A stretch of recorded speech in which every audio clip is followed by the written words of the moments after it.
우리가 한때 즐겨 부르던 노래 중에 우리의 소원은 통일, 꿈에도 소원은 통일이라는 노래가 있습니다.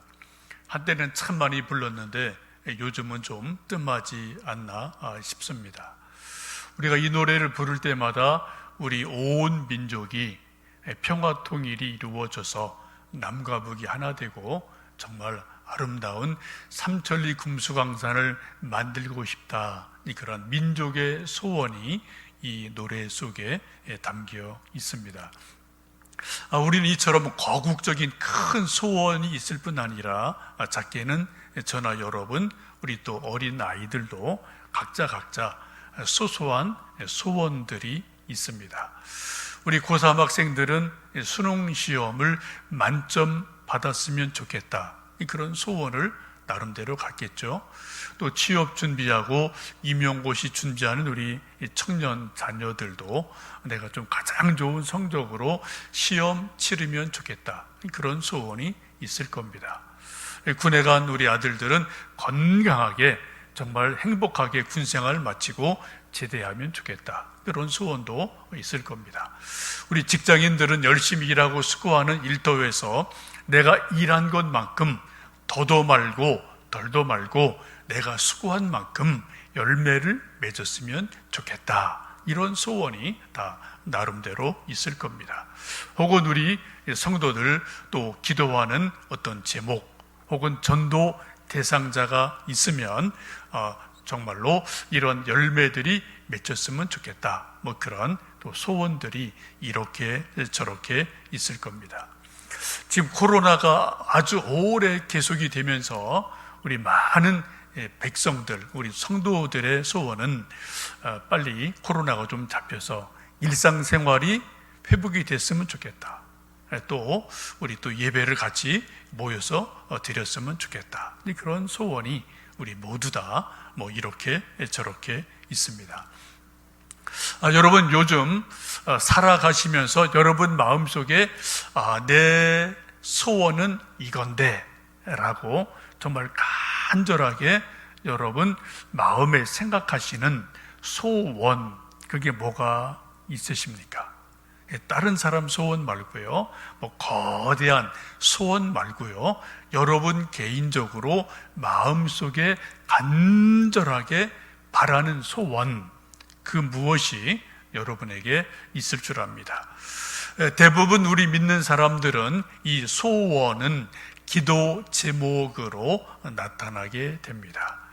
많은 사람들, 세상의 사람들은 소위 소원 성취하기 위해서 자기 있는 힘을 다 쏟아 부어요.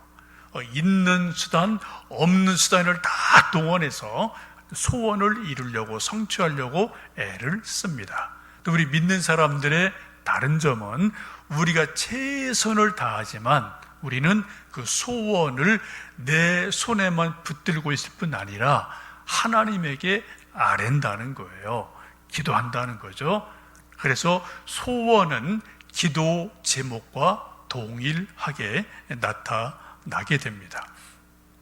소원이 분명하게 있는 사람들은 삶의 이유가 있습니다. 삶의 소망이 있어요. 삶의 활력소가 있어요. 삶의 추진력, 추동력이 있습니다. 왜요? 소원이 있으니까. 그 소원을 이루고 싶으니까 어떻게든 거기까지 가려고 애를 쓰고 수고하고 추진하는 그런 일들이 일어납니다. 소원이 분명한 사람은 공부할 이유가 분명해요. 돈 버는 이유가 분명합니다. 일하는 분명한 나름대로 이유가 있습니다. 소원은 우리 삶에 아주 중요한 활력소가 되게 되죠. 여러분, 요즘 다시 한번 생각해 보시면 좋겠습니다. 정말 요즘 내 소원이 뭐가 있나? 우리 또 가족의 소원이 뭐가 있나? 우리 아들, 딸들 소원 뭐가 있나? 한번 좀 생각해 보시면 좋겠습니다. 오늘 빌립보서 2장 말씀을 보시면 사도 바울은 놀라운 말씀을 우리에게 들려주십니다. 우리 사람들만 이런저런 소원이 있는 것이 아니라 하나님 아버지께서도 소원을 가지고 계신다라고 말씀합니다. 우리 한번 13절 말씀 같이 읽어보십니다. 너희 안에서 행하시는 이는 하나님이시니 자기의 기쁘신 뜻을 위하여 너희에게 소원을 두고 행하게 하시나니 라고 말씀합니다. 하나님이 하시는 놀라운 방법은 수십, 수백 가지가 넘어요. 너무 많아서 우리가 다 알 수가 없습니다. 코로나도, 태풍도, 풍년이 드는 것도, 흉년이 드는 것도, 인생이 형통한 것도, 인생의 고난을 당하는 것도 다 하나님이 하시는 일임을 우리는 믿습니다. 하나님의 거대한 섭리라고 우리는 분명히 고백을 해요. 근데 오늘 놀라운 사도 바울의 통찰력이 뭐냐?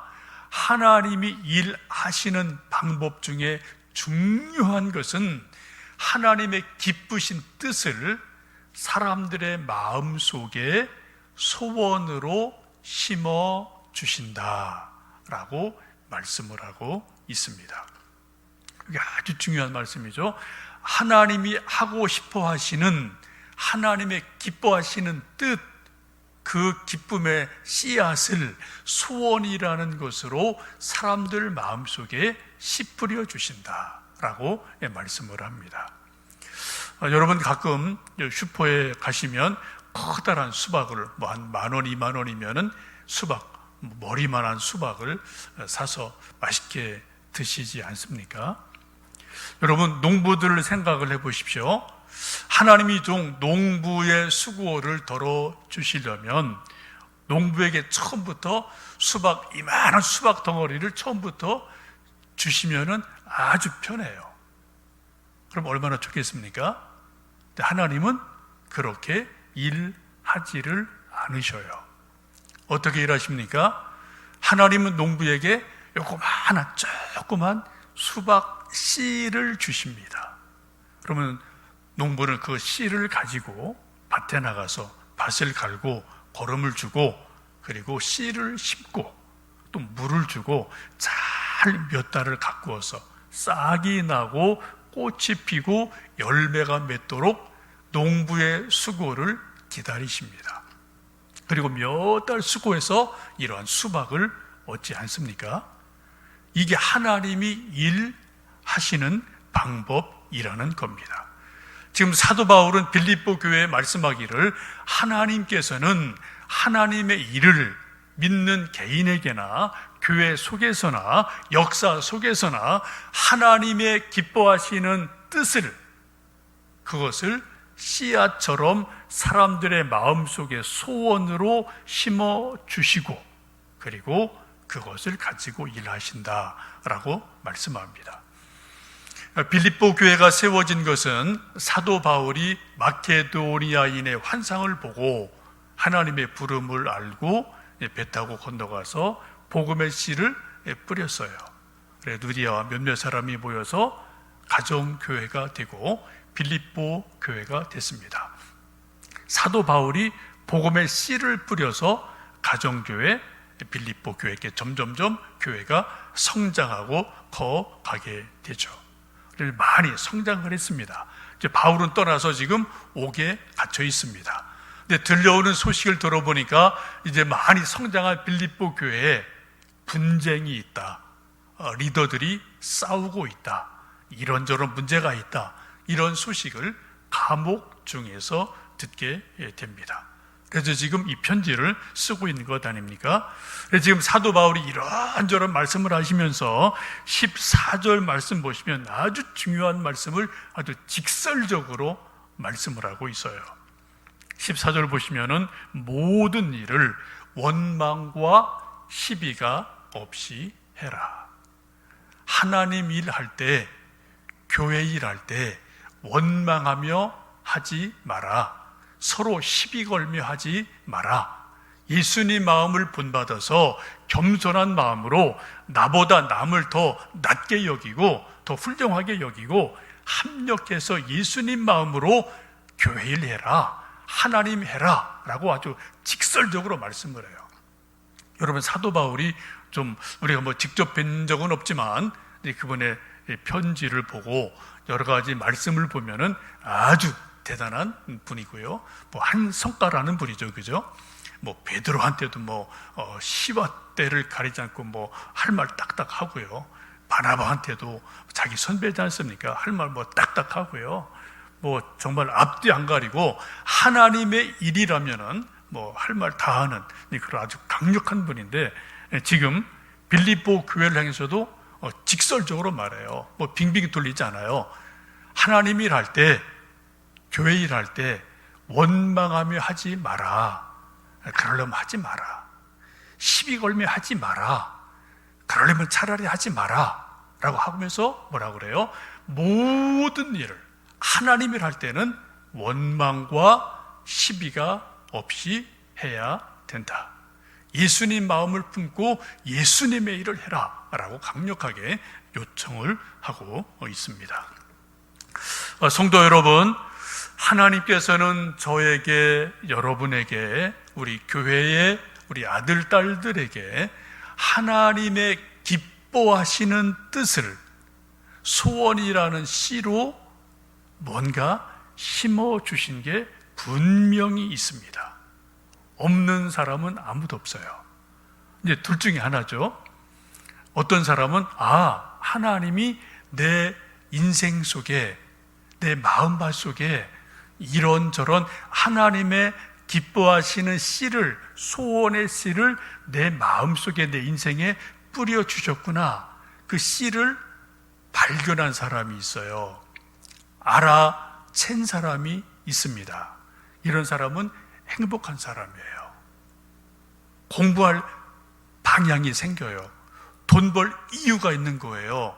뭔가 이것저것 일할 이유가 있는 거예요. 왜? 그 소원의 씨를 자꾸만 잘 키워야 되고 열매를 맺어야 되니까. 근데 그 씨가 뭔지를 도대체 모르겠어. 아무리 내 속을 봐도, 내 인생을 봐도 하나님 주신 그 기쁘신 씨앗, 소원의 씨가 뭔지 모르겠어. 참 답답한 일이죠. 인생이 정말 이거는 허전할 수밖에 없습니다. 우리가 인생을 산다는 것, 믿음 생활한다는 중요한 의미는 하나님께서 나에게 씨 뿌려주신 그 씨가 뭘까?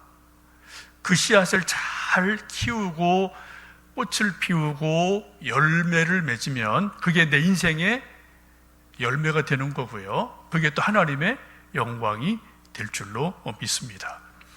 이건 이제 어떤 사람들은 이것을 비전이라고 말하기도 하고, 꿈이라고 말하기도 하고, 사명이라고도 말하기도 하고, 여러 가지로 표현합니다만, 어쨌든 오늘 말씀을 보시면 하나님은 모든 사람의 마음 속에, 인생 속에 하나님이 기뻐하시는 씨앗을, 그 꿈을, 소원을 주셨다라는 것을 여러분 기억하시고, 이번 한 주간 좀 이 문제를 붙들고 기도를 하시고, 내 속에 주신 하나님의 꿈, 기뻐하시는 그 뜻, 씨앗이 무엇일까 발견하시는 은혜가 있기를 주님의 이름으로 축복합니다.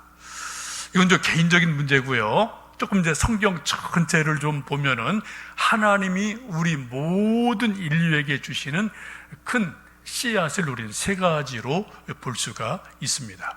첫 번째는 구원의 씨를 우리에게 뿌려 주십니다. 복음의 씨를 뿌려 주셔요. 예수님 네 가지 밭 씨 뿌리는 비유에서 말씀하신 것처럼 예수님께서는 이 세상에 온 인류의 마음속에 복음의 씨를 뿌려 주시려고 하늘에서 이 땅에 사람의 몸을 입고 오셨습니다. 그래서 복음의 말씀을 들려주셨어요. 천국 복음의 씨앗을, 말씀을 계속 여기저기 사람들 마음속에 씨 뿌려 주셨습니다. 네 가지 반응 나오는 것 우리가 너무나 잘 알고 있습니다. 예수님께서 이처럼 천국의 복음을 씨 뿌려 주신 이유는 뭡니까? 옥토 같은 밭이 되어서 싹이 나고 꽃이 피고 30배, 60배, 100배 결실을 해라. 그런 바람을 가지시고 모두에게 씨를 뿌려 주셨습니다. 그래서 우리가 이 복음의 씨앗을 받은 사람들, 씨 뿌림 받는 사람들에게는 꼭 필요한 열매가 구원의 확신이라는 열매예요. 구원받은 감격, 구원받은 확신이라는 열매가 모든 사람에게는 필요합니다. 이것이 있는 사람은 예수님이 복음의 씨앗 뿌려주신 것이 성공한 겁니다. 열매가 맺어진 거예요. 그래서 우리가 아무리 저나 여러분이 구원의 확신에 대한 이야기, 그러한 또 점검, 그걸 아무리 많이 강조하고 강조해도 지나치지 않다라는 것을 기억하시면 좋겠습니다. 베드로전서 1장에 보시면 사도 베드로가 그렇게 말씀하죠. 믿음의 결국 곧 영혼의 구원이니라 라고 말씀해요. 믿음의 결국이 뭐라고요?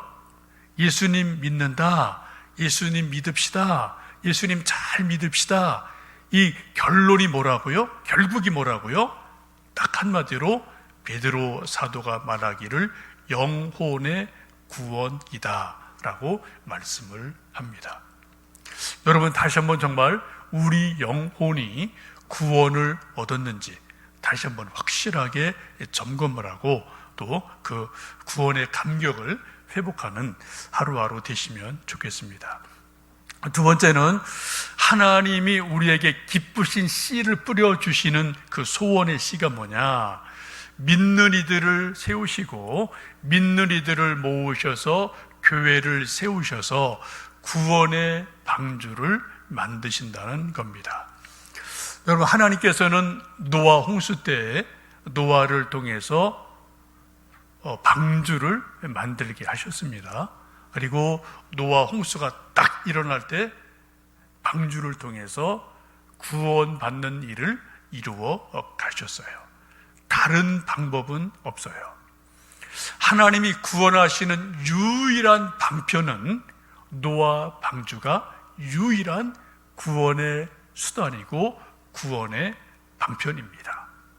여러분, 이 노아 방주는 오늘날 말로 하면은 교회이죠. 하나님께서는 교회를 예수님의 이름으로 세우시고 십자가의 보혈로 세우시고 부활의 능력으로 세우시고 성령의 강림으로 세우셔서 예수님의 이름으로 교회를 세우셔서 예수님 이름으로 구원받도록 교회를 만들어 놓으셨습니다.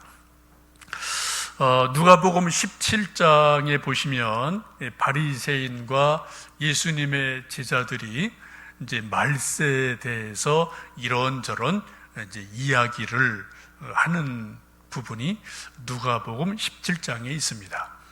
말세가 뭡니까?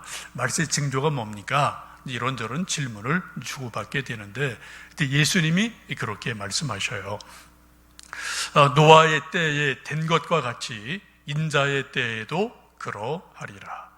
노아가 방주에 들어가던 날까지 사람들이 먹고 마시고 장가들고 시집 가더니 홍수가 나서 저희를 다 멸하지 아니하였느냐. 인자가 나타날 날에도 이러하리라 라고 말씀을 하셔요. 예수님 분명하게 말씀합니다. 말세 어떻게 된다고요? 노아의 홍수 때와 같은 현상들이 분명하게 있다. 노아가 그 가족이 노아 방주를 통해서 구원받은 것처럼 오직 예수님의 이름을 통해서만 구원받는다라고 분명히 말씀합니다. 또 예수님 말씀하기를 말세에 믿음 있는 자를 보겠느냐라고 말씀하시면서 말세가 되면 될수록 먹고 마시고 시집가고 장가가고 여기저기 놀러가는 일들이 점점 많아지는 일들이 일어날 거다라고 염려하시면서 말세에 정말 믿음 가진 사람을 볼 수 있겠느냐라고 경고하시는 말씀을 우리가 듣습니다. 정민 교수라고 이제 한양대 교수가 있는데요. 이분이 쓴 이제 책을 참 많이 쓰는 분인데 이분이 쓴 책 중에 파란이라는 제목의 책이 있습니다. 이 책은 이제 다산 정약용이 40세쯤 될 때까지의 생애를 쭉 추적을 해서 쓴 이제 다산의 이제 평전 이런 책인데 아주 좋은 책입니다. 이분은 제가 알기로는 한국에서 다산 정약용에 관한 최고의 권위자예요. 두 사람 뽑으라면은 박성모 선생님이 있고요, 정민 교수 두 사람이에요. 조금 포인트는 조금 다른데 이분은 좀 학자이기 때문에 한문을 잘 아는 분이어서 이제 옛날에 한문을 줄줄줄 읽고 책을 참 많이 쓴 분이죠. 이분이 쓴 책은 제가 볼 때는 99.9%는 믿을 만하다라고 저는 생각을 합니다. 그 책에 나오는 이제 다산에 대한 여러 스토리들이 있는데 천주교의 이제 좀 관점에서 책을 쭉 써가는 이제 그러한 책인데 이런 일들이 그 책에 나와요. 하루는 정조대왕이 이제 문신들을 이제 다 불러놓고, 이 정조대왕도 학문이 엄청 높은 분이거든요. 그래서 이제 시를 듣고 또 여러 가지 사소경을 논하고 이런 일들이 옛날 왕들의 일과 중에 하나이죠. 하루는 문신을 다 불러놓고 시를 짓게 합니다. 근데 그 시 주제가 홍수예요. 홍수에 대해서 시를 지어라 해서 여러 이제 문신들이 열심히 시를 줘서 이제 왕에게 바치게 됩니다. 근데 다산의 시를 받아보니까 그 다산의 시 내용 중에 나아방주라는 말이 나와요. 나아방주는 노와 방주를 말합니다. 이게 옛날 한자식의 표현인 거죠. 그래서 이 시를 받아보고 정조대왕이 이게 뭐지? 좀 기이하다, 신기하다라고 생각이 들어서 다산을 불러서 묻습니다. 내가 보니 너의 시 중에 나방주라는 말이 있는데 이게 뭐냐라고 물었더니 다산이 대답하기를, 제가 이전에 임금님과 함께 저 책을 함께 본 일이 있지 않습니까? 그때 임금님과 더불어 본 그 책에서 나오는 이야기입니다 라고 임금님에게 답을 해요. 이 말을 보면 정조대왕도 다산과 함께 천주교 관련 책을 봤다는 거예요. 성경에 관련된 책을 정조대왕도 봤다는 겁니다. 알고 있다는 겁니다.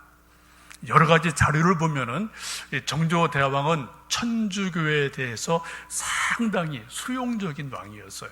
상당히 좀 긍정적이고 그래서 묵인해 주는 부분이 아주 많았기 때문에 그 당시 이제 다산 같은 사람들이 살아날 수 있는 어떤 숨구멍, 공간 이런 것들이 나름대로 있었음을 이제 볼 수가 있습니다. 어쨌든 하나님께서는 노아 방주를 통해서 노아를 그 가족을 구원하셨습니다. 지금도 또 다른 노아 방주인 교회를 통해서 구원받는 사람들을 모으시고 하나님의 구원을 이루어 가십니다. 이건 분명해요. 지금 코로나 때문에 또 전국에서 여기저기서 또 외국도 그런 일이 있을 수 있죠. 교회들이 칭찬받고 인정받는 것보다는 이제 코로나라는 특수한 이 상황 속에서 교회들이 비난을 받고 교회들이 욕을 먹고 교회가 왜 저래? 믿는 사람이 왜 저래? 이런 말들이 언론에서 심심찮게 나오는 참 아픈 시간을 우리 모두 다 갖고 있습니다. 참 안타깝고 죄송하죠. 그래서 좀 더 지혜롭게 해야 되고 겸손하게 해야 되고 이 믿음으로 잘 헤쳐나가야 될 일은 분명합니다. 그러나 분명한 것은 세상이 무엇라 하든 또한 우리 믿는 사람이 어떻게 생각하든 그것은 관계없어요. 하나님의 구원의 방편은 노아 방주입니다. 하나님이 인류를 구원하신 유일한 도구는 교회입니다. 교회밖에는 구원이 없어요. 예수님 이외에는 구원이 없습니다. 단지 우리가 이러한 어려운 시대를 마저 우리가 고민하고 기도할 것은 이런 코로나 사태를 통해서 예배 모이기 힘들고 또 셀 모임, 순 모임 하기 힘들고 다 이게 좀 어려워지는 이 형편 속에서 우리가 고민할 것은 혹시 하나님이 고장난 배의 엔진을 고치라고 하시는 게 아닌가? 혹시 배가 여기저기 구멍이 나서 물이 새니까 좀 그런 것 좀 잘 발견해서 빨리빨리 고치고 수리해라. 또 여기저기 우그러들고 페인트 벗겨지고 여기저기 고장 났으니까 배 좀 제대로 좀 잘 고쳐라. 안 고치면 완전히 배가 가라앉는다. 그 전에 빨리 여기저기 손 보고 고쳐라. 그런 사인이 아닐까 생각을 합니다. 전 그렇게 보고 싶어요. 지금 우리 한국교회가 많이 위축됐습니다. 어디 가서 교회 다닌다 말하기 힘들어요. 목사나 교인들이 다 눈치 보고 다녀요. 여러분, 그럼에도 불구하고 하나님이 구원하시는 유일한 방편은 교회입니다. 주님의 몸인 교회밖에는 구원이 없어요. 그런데 교회가 문제가 있을 수 있죠. 그렇죠? 우리 목사들이나 성도들이나 문제가 있을 수 있죠. 더 큰 문제 생기기 전에 하나님께서 엔진을 고쳐라. 좀 구멍 나서 물 새는데 막아라. 이런 것들이 바로 이 코로나를 통해서 우리로 하여금 잠잠하게 하고 겸손하게 하고 자신을 돌아보게 하는 그러한 일인 줄로 압니다. 그 수리 매뉴얼이 어디 있습니까? 성경에 다 있어요. 성경에 대해서 꼼꼼히 보고 성경 말씀에서 주시는 지혜와 교훈을 통해서 우리가 내 자신을 새롭게 하고 교회를 새롭게 하면은 하나님이 더 귀하게 쓰실 줄로 믿습니다. 사실 창세기에 나오는 방주는 엔진이 없습니다. 키도 없어요. 이 노도 없어요. 그 의미는 노아 방주는 사람의 힘으로 가는 게 아니라는 겁니다. 100% 전적으로 하나님이 끌고 가시는 거예요. 바람으로, 물결로. 여러분, 교회도 마찬가지예요. 목사가 끌고 가는 거 아닙니다. 장로가 끌고 가는 거 아닙니다. 총회장이 끌고 가는 거 아닙니다. 나름대로 노력은 하지만 그런 큰 의미로 보면은 결국은 하나님께서 하나님의 뜻대로 하나님의 방향으로 끌고 가셔요.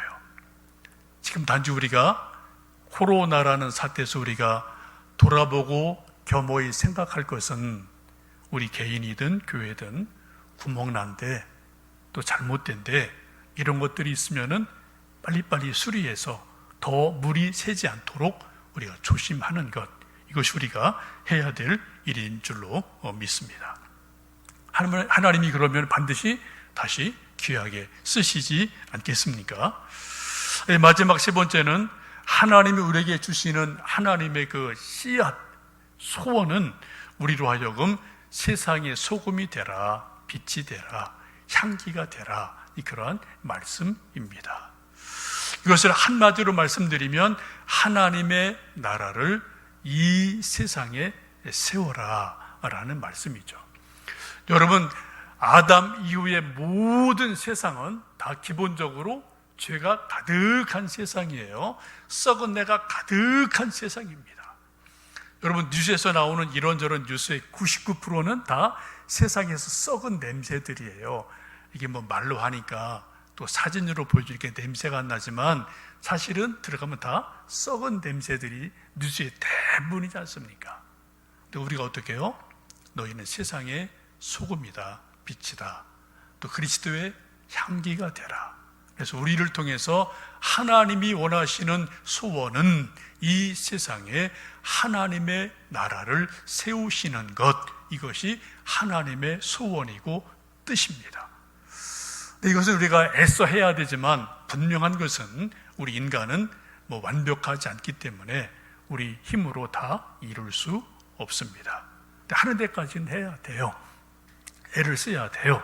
이것이 완전히 이루어지는 것은 계시록에 있는 말씀처럼 주님께서 재림하시고 새 하늘과 새 땅이 이루어졌을 때 하나님의 나라가 온전하게 이루어집니다. 우리는 그것이 이루어지기까지 할 수 있는 최선으로 참으로 일하고 수고할 때, 청지기처럼 수고할 때 하나님이 그것을 기쁘게 여기시고 또 하나님의 뜻을 이루어 가실 줄로 믿습니다. 지금도 이것은 ing형이에요. 개인적으로 우리 마음에서, 우리 가정에서, 교회에서, 사회 역사 속에서 하나님 나라를 만들어 가시는 것, 이것이 바로 하나님의 소원임을 알게 됩니다. 이런 일을 어떻게 해야 될까요? 12절 말씀 보시면은 나 있을 때뿐 아니라 나 없을 때 더 열심으로 두려움과 떨림으로 해주면 좋겠다라고 말씀을 합니다. 지금은 우리가 모이기 힘든 때입니다. 예배드리기 힘든 때입니다. 또 성경 공부하기 힘든 때입니다. 바로 말씀과 맞아 떨어져요. 모이기 어려울 때, 더 힘들 때, 사도 바울의 말씀처럼 나 없을 때, 그때 두려움과 떨림으로 더 열심을 내서 하나님의 일을 이루어 가라라고 권면하고 계십니다.